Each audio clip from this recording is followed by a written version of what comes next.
माबादि मोनदों गोसोखौ मोजां मोनदों आरो बयनिबो सायाव अति कृतज्ञता थादों दे रायजोआ आंखौ अननानै आरो आंनि सायाव बिसास आस्था लाखिनानै एथ' भट होदों बेनि थाखाय रायजोखौ साबायखर होदों सोरखौ भटनि फारागा 49,900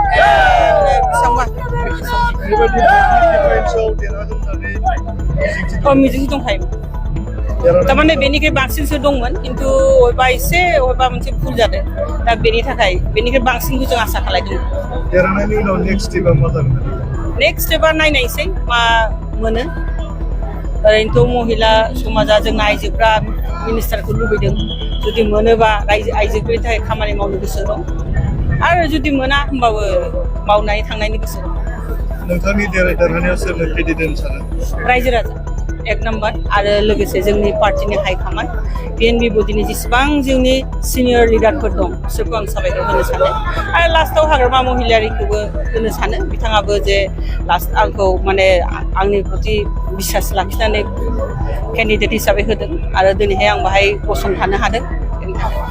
हाग्रामा महिलारिनि दैदेननायाव BPFनि गासैबो जे बिजाथिफोरा देरहानो हाजोबबाय दिनै बिनि सायाव मा बुंनो सानो